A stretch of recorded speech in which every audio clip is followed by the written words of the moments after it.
And Kevin Miller in the morning here. Our great friend Al Peretta joining us from thestream.org and author of the Politically Incorrect Guide to Immigration and America First Manifesto. Good morning, sir.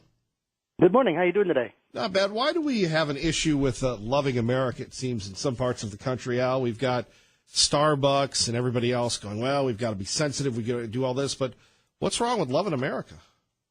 Absolutely nothing. And I think one of the things we need to help do as we deal with the immigration issue itself is to go back to the idea of teaching people that America has a great thing going. And that I don't think you can make America great again unless you're making great Americans. So if you keep on trashing America, how are you going to end up with the great America? It just doesn't make sense logically. Well, logic is tough, I guess, when we deal with emotion. Yeah. So if you could hit me with this, why, have we rewired ourselves where people say, well, we don't want to stand for the national anthem. We don't want to do any of these things. Think yourself, when we were growing up, these were just basic things. The Pledge of Allegiance, singing America the Beautiful, these are things that we love to do, not look at things with contempt like some of us would like us to do today.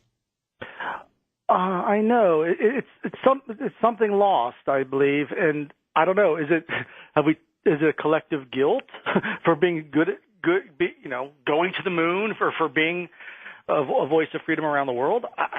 I can't explain it. I mean, I still get teary when you look at those ceremonies from Arlington National Cemetery. How can you look over those fields with those graves and the people who gave their lives on foreign lands to protect those lands and sit there and protest and say America stinks and whatever else one might do, or call it a microaggression if you even say the phrase the American dream.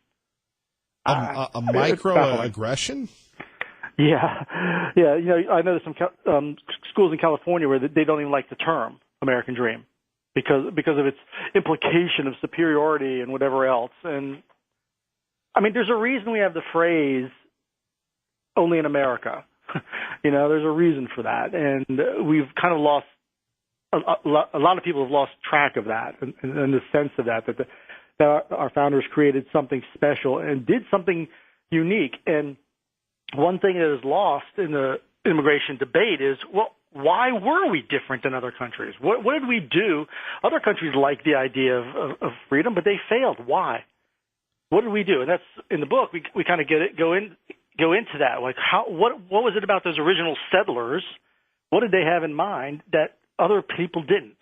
And that was basically the idea that power comes from the ground up, comes from the soil, comes from the people. It's not from the top down.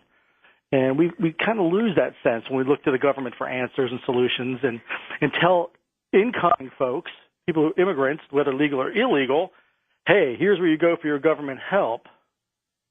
As opposed to here's how you can get ahead and thrive in the long term in this great country. You got a city on the hill, and there's a way to get up the hill. You're not just parachuting and dropped on top of the hill. You know what I'm saying? So we got to get back to what we used to do and what we need to do for the people who want to come here in the future. Well, that would be nice. Easier said than done, but culturally. Yep. And getting back to the book that you co-authored, The Politically Incorrect Guide to Immigration and America First Policy, you have a lot of young people that grew up under Obama, the millennials, that have been indoctrinated with America is bad, white privilege, entitlement, so we need to make social, monetary, and cultural reparations. Yeah, and that's almost a form of child abuse, actually, when you teach people that. And that's one thing where I think we do need to get people back to looking at how we got here. How did we get in this situation? What did our founders think? I mean, people are paying $150, $200, $300, $400 a night ticket to go see the musical Alexander Hamilton. Do we know what Alexander Hamilton thought about immigration? We look at him, and he was very specific about the idea. You need people who agree with the idea, American ideas, or else you end up, use the word poisonous. It ends up being poisonous. However, he also had this other phrase, which I am so in love with. I'd send it chocolates on Valentine's Day. He talked about the harmony of ingredients. And we talk about a melting pot. Well, in a melting pot, you can throw anything into a melting pot, and you can get a mess. It can be poisonous. It can be dangerous. You don't want to eat it. But a harmony of ingredients, wow. You're talking about a mix of spices, and these are different spices from, hey, in our case, around the world. You put these spices together in harmony, you have something delicious. So, that's what I look to in the book is this idea of, it's just a recurring theme of this harmony. What brings about harmony in America, for America's future, and for those who want to be Americans? And that's what we got to keep pushing and keep stressing, even if we have to go through a little pain for a little while to get that point across. Well, I would agree with you. Of course, then you have the left that is organized, and you have the DACA, the Dreamers, and everyone else. And it's so frustrating to people that have come to America legally, that have gone through the process, which is not a fun, easy process to go through our legal naturalization process, who thinks, what a giant ripoff. I should have just come across the border, demanded my entitlements, and lived large. Yeah, we've let that get away for way too long. And even as a practical matter, as a security matter, you can't do it. We think about the folks crossing, coming across the border, climbing the fences, sneaking across the rivers and all that stuff. But you had 750,000 people a couple of years ago overstay visas and stay in the country. That's what? That's seven Rose Bowls or something, in a year. What do you do? That 750,000 people, and who knows who's amongst them? Doesn't take that much. 9/11 hijackers, a bunch of those were people who had visa violations. Look what they did. So we got a security issue too. That alone, the rest of it, the rest of it is almost window dressing compared to the dangers of not taking care of this properly. I like to say that I'd rather pay a couple more cents for lettuce than watch San Diego go up with a dirty bomb. I would agree with you on that, and yet you have the left being very organized. And Al, whether it's you, whether it's me, whether it's anybody else, if we mention these things, we're the bad people, we're the racist, we could go on and on. It's ridiculous how the left continues to vilify people that just want to secure the borders. Yeah, well, that's the funny thing is, if you can't keep your argument up beyond, one or two steps without resorting to name calling, you've lost. And I think people are starting to see that, because look what happened in the last couple of weeks. Trump refers to the MS-13 gang members as animals. Most Americans get that. They understand what that means. But oh no, Trump called immigrants animals, all immigrants. Well, if you have to lie about what is said to make a point, your point must not be all that strong. And I think people are catching on to that nonsense. Just like when they tweeted out the picture all these news organizations tweeted out sent out that picture last week about the separation of children's policy, and they were using pictures from the Obama administration. If you have to use fake pictures to tell your story, you're losing. And I think that that's where it's starting to get, where common sense is starting to take more and more hold, is when you see the more crazy and crazier arguments. And again, one thing about America, when you say the term, like what we call it the America First Manifesto, one idea about America First is, okay, if you have to take being insulted for a little while for the good of the country in the long term, hey, maybe you have to take it. But we know our heart. We love the immigrants who want to be, who understand what America's about and want that. They want that freedom. We got our grandparents hanging over our shoulders who came, are immigrants, making sure, you get this right. And then you've got the people in other distant lands, like maybe the villages where, my ancestors came from, who want to be here. And they're kind of looking at us when we're dealing with this issue going, get it right so when I get there, I can get that dream. Get it, help get it right. So, if you want to call names, fine. You've lost the argument.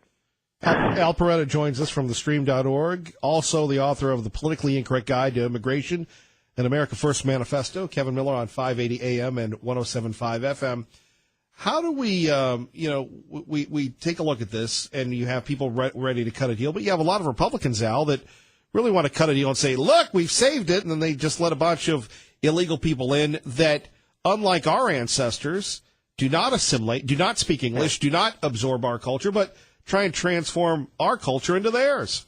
Yeah, and that's one of the issues. I know I think of my grandparents, and their English wasn't all that great, but they were proud to be here, and they were proud to raise what became the greatest generation.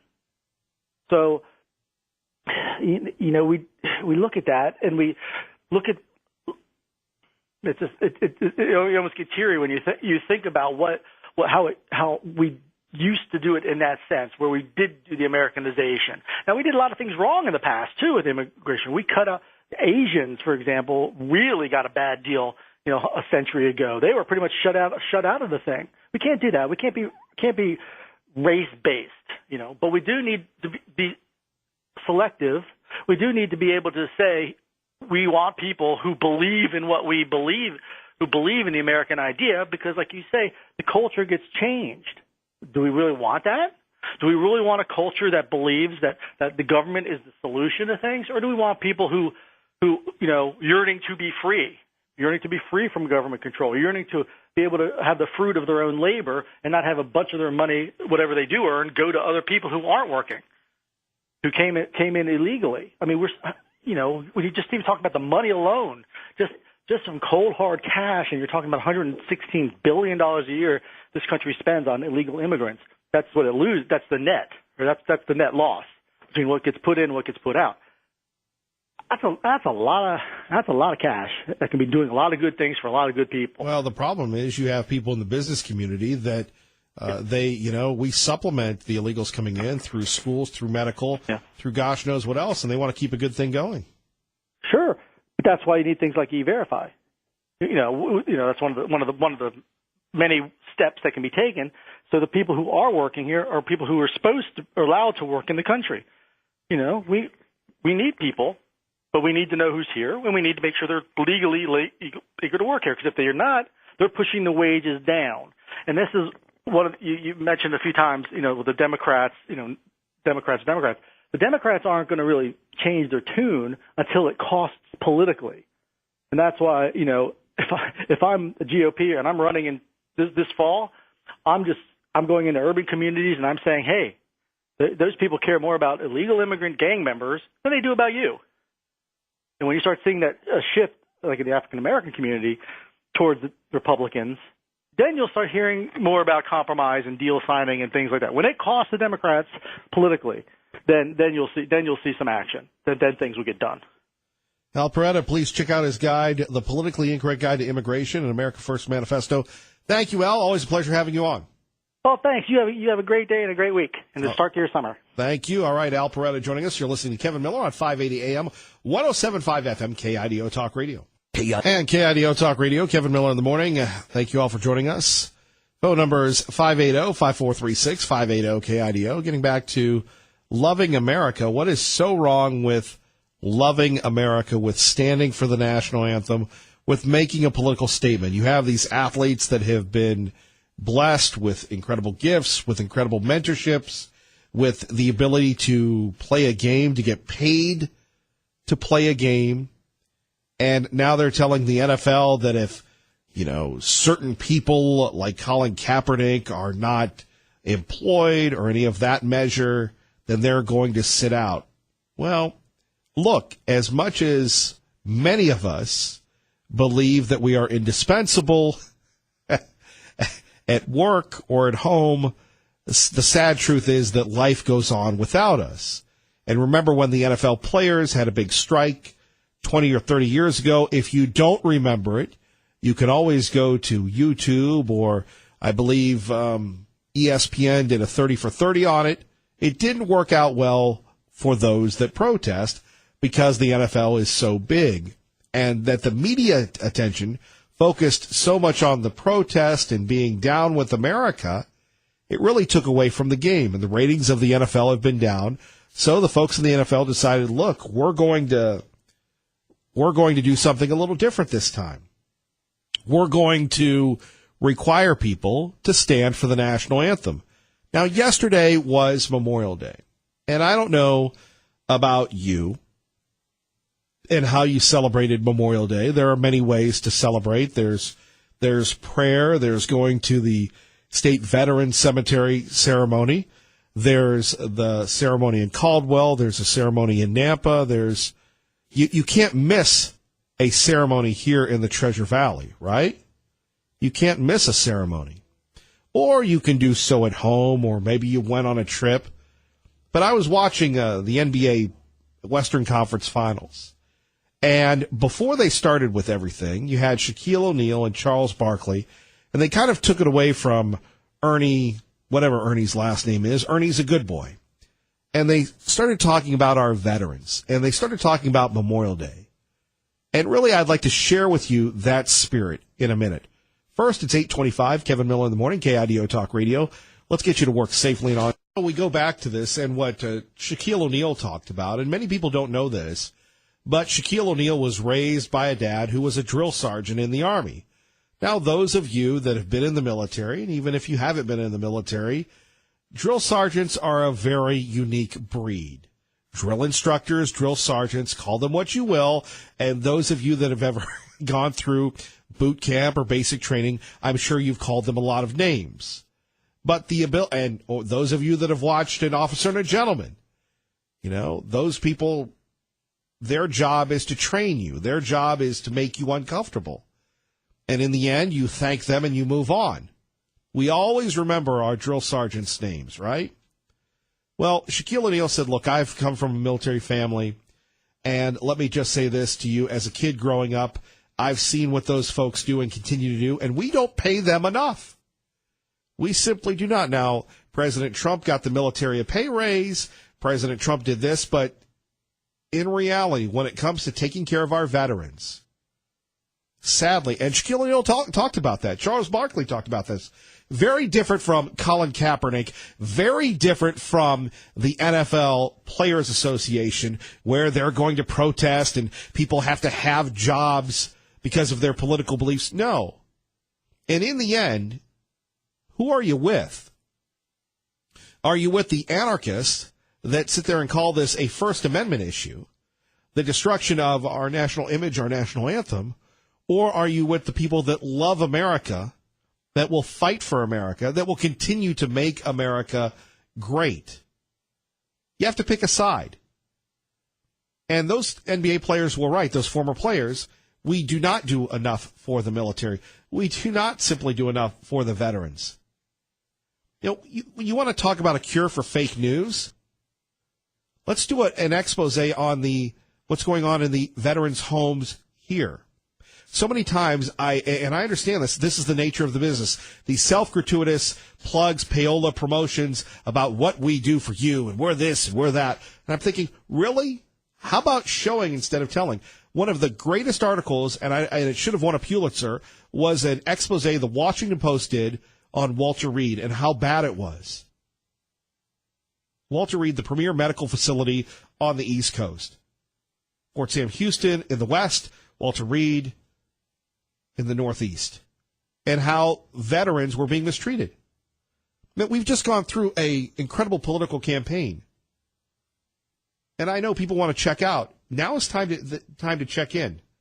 Coming up next, our friend Lars Larson will explain. Kevin Miller, KIDO Talk Radio. Good morning, Maggie. Good morning. And blessed to have our great friend Lars Larson joining us from the Pacific Northwest, the Lars Larson Show, weeknight 6 to 9 after Sean Hannity on 580 AM, 107.5 FM, KIDO Talk Radio. Lars, good to have you with us. I'm glad to be with you, Kevin. How are you? And did you have a wonderful Memorial Day weekend? It was amazing just remembering the service and sacrifice of so many people that have gone before us. And Lars, I know that's very near and dear to your heart. Well, it is. I don't have any family members who died in the line of duty, but I had an awful lot of family members, both mother and father, father-in-law, stepson, all have been in the military and all have made those sacrifices. But as I reminded people on Friday, Memorial Day is specifically for those who have died in uniform. And it's good that we have that. We have Veterans Day later in the year to recognize the service of all. But for those people who served and died in service, they made the ultimate sacrifice to keep us safe and to keep our country safe. And I think that's worthy of a specific day each year to remember those people. It was once called Decoration Day. Lars, based on your experience of journalism, of personal experience, what is the unique wiring of the folks that go into the military? They certainly don't do it for the money. They certainly don't do it for the recognition.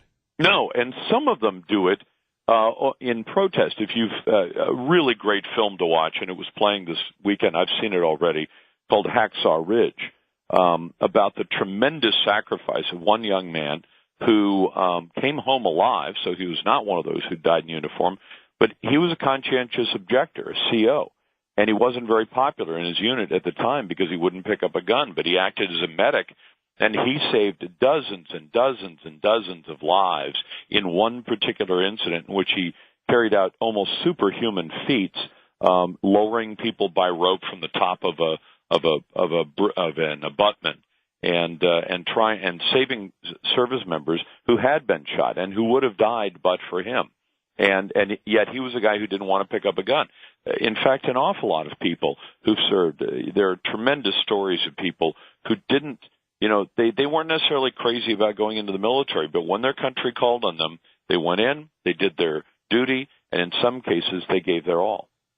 Right, and you wonder what it was like in those last days or last minutes or last hours when they gave the ultimate sacrifice. That's right, and I think what they were thinking of is, no greater love hath a man to lay down his life for his friends. Well, in this case, to lay down your life for your entire country, and understand that you may not get the reward of coming home, but you will make those people back at home safe. And absent that, we would not have a country.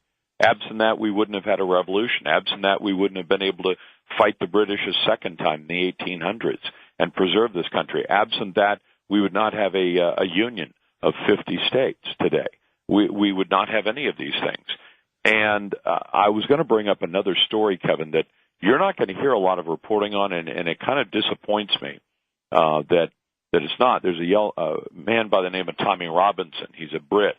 And they arrested him Friday. He was given a 4-minute trial. He's now been thrown in prison for 13 months. And his crime was that he was covering a trial in Leeds. So I don't even know exactly where Leeds is. I'd have to look it up on a map, but it's in London, or it's in Great Britain. And the man's crime is that he has been reporting critically on Muslims, in this case, who are on trial for both raping children and for grooming them for gang rapes.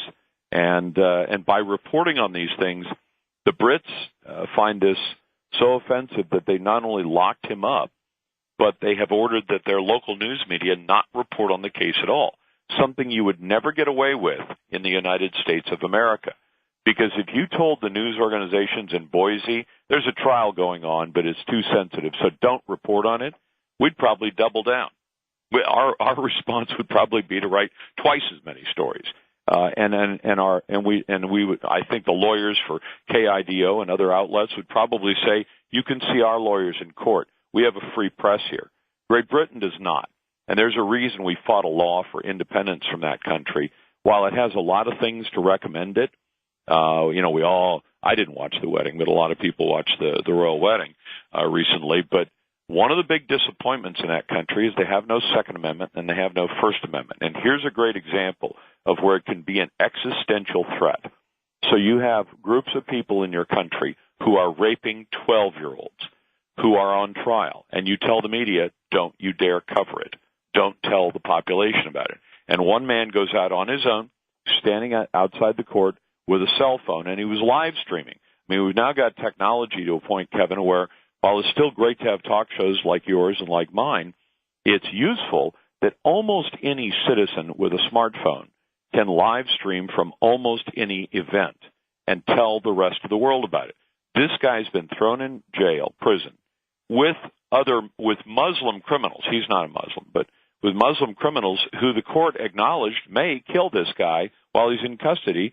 And then the court ordered that all the news media in Great Britain not report on it, not on the trial, and not on this guy in particular or his arrest.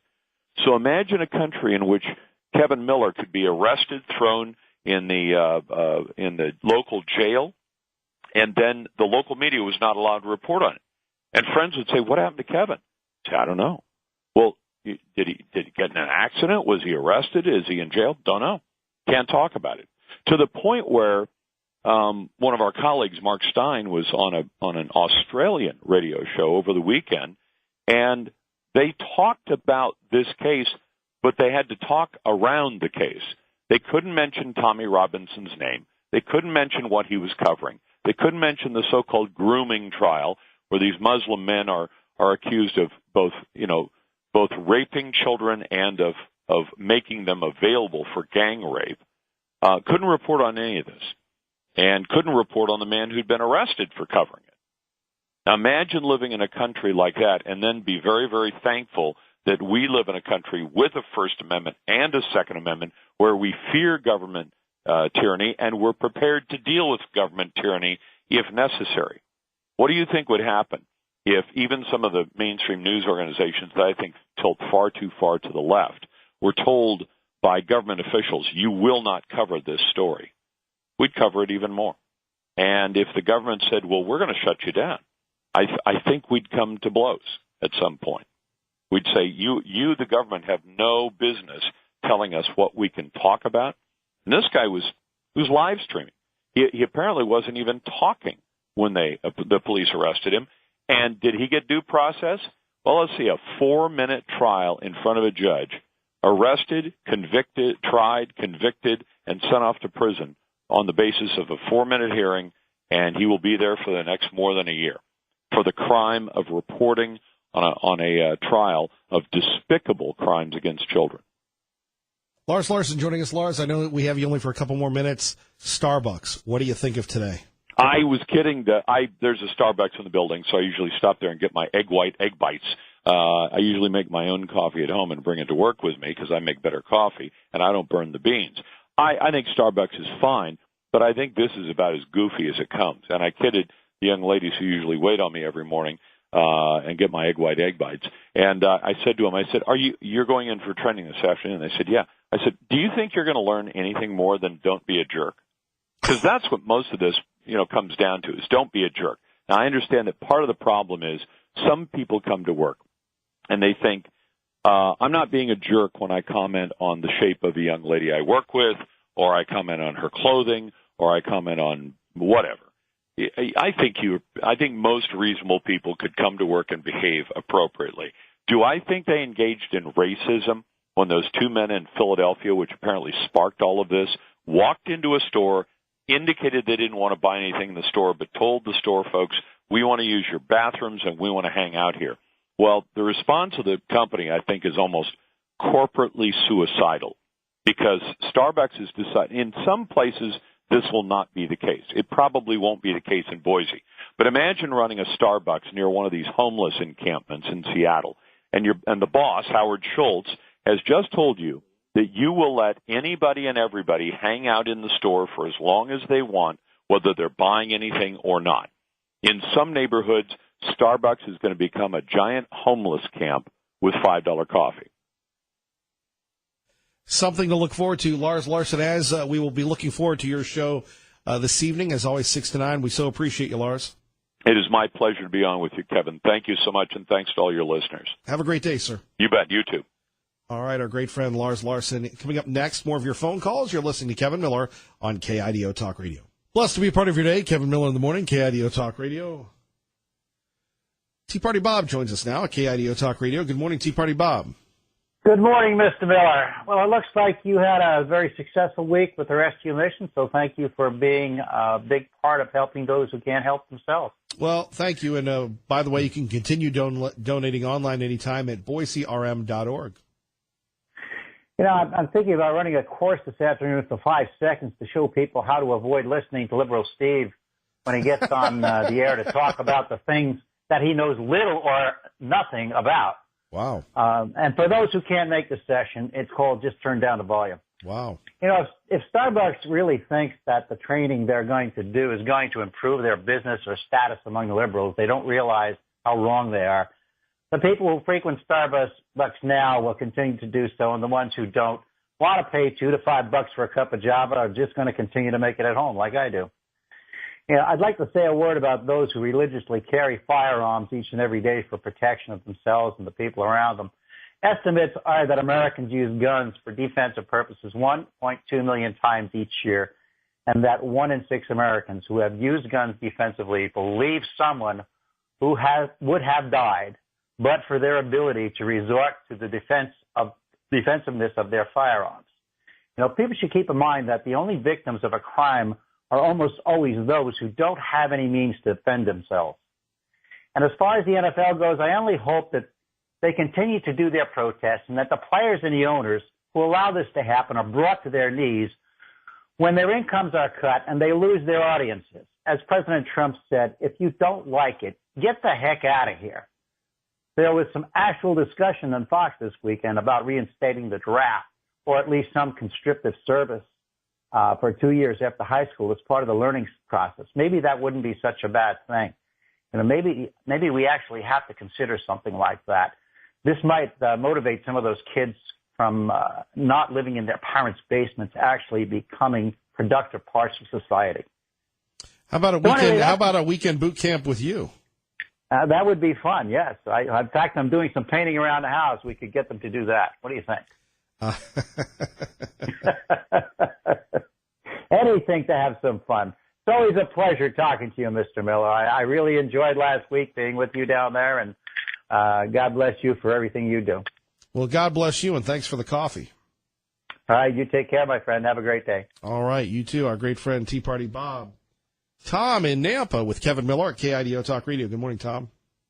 Well, good morning, Kevin. I think one of the problems with these people who in the NFL want to use the national anthem as sort of a stage to protest is they wrongly believe that patriotism is somehow synonymous with support for whoever happens to be in the White House at any given time. If that was the case, I wouldn't have saluted the flag once during President Obama's administration. To support and love your country does not mean that you have to necessarily support who's ever president. I lived in the days, grew up when people burned the flag when Johnson and Nixon were in as ways of protesting the Vietnam War, and I think it was senseless. To be proud of your country is, I think, we should transcend political partisan lines. There should be no divide of left and right. We pledge allegiance to the flag, and every senior center I've been in around here before lunch, and I'm sure not all of them are conservatives. In fact, at my table, we get into political discussions, and quite a few of them are not conservative, and they salute just like I do. So I think that what would it be like when they win a gold medal at the Olympics? They play the national anthem of that country. What would it be like if one of those people decided to kneel instead of stand there and bristle with pride for the country that they represent? It would be, I think it'd be terrible. So I think to make a free speech issue out of this, pick something else to protest, but not Old Glory or the national anthem. And one other thing I wanted to clarify, if I may. You still there? I am, Tom.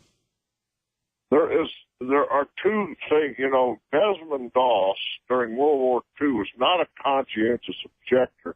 He was a non-combatant. I wish people would understand there are conscientious objector people who are opposed to war, period, and usually they refuse to serve or they serve with that label. But there are also people who are not conscientious objectors, but they are non-combatants. They're two different classes. At least it was in the past. I think now it isn't necessary. There is no draft. And usually non-combatants will not, volunteer. I don't know whether they do nowadays or not. But there's medics. There are medics, different positions in the service. And that's what Desmond Doss was. Okay, thank you. Have a good day. Thank you, Tom. Traffic and weather together. Pro-life, good morning. You're on KIDO Talk Radio. Hey, Kevin? Pro-life. Oh, yeah, my wife was trying to talk to me. But anyway, I was just thinking about the NFL. That's a private business that, gives entertainment to the public. And you'd think that the players would realize that and they could ruin their business, and they are ruining it. And maybe it will be the first major sport to decline and maybe go out of business. It's possible. Now, I want to say that the only redemption for the world and the United States is for the churches to wake up and really follow Christ. They don't do that. They're kind of like businesses. But if they really followed Christ, then they would there'd be a lot of controversy at church because they'd be saying things that people don't want to hear, and then that would transfer into politics. It would maybe save America and maybe save the world, but that's what's got to happen. So I don't know how much time I got, but that's we're in big trouble, and well, we are in big trouble, but we got to come up with solutions, and we got to organize, we got to rally, we got to roll. Yeah, you're right. And now, see, the Trump administration, they're not going to come down on people that bring health and politics and real faith, and sexual morals when they talk about that at church. Now, the churches I go to, we carry guns at church, and we talk about all the things. They're like private churches. It's like going home and talking to somebody. But a public church where, the government thinks it can regulate that church, that's going to be a messed up church. So, and I hate to think about that, but that's just what's happened, and that's the culture now. The pastors, the priests, everybody just wimps out and is so afraid of the government. Except the liberals, they'll let Hillary come into their pulpit and say all kinds of sick stuff for anybody. So we got to reform our churches or start new ones, I guess. And we love your show. Well, we love you. Take care of yourself, Pro-Life. Yeah, I will. I'll work hard. All right. God bless everyone. Keep the faith. Ray Amaya, great job. Don't forget, Win K. Millie's Cash is back on 580 AM, 107.5 FM, KIDO Talk Radio. Good morning.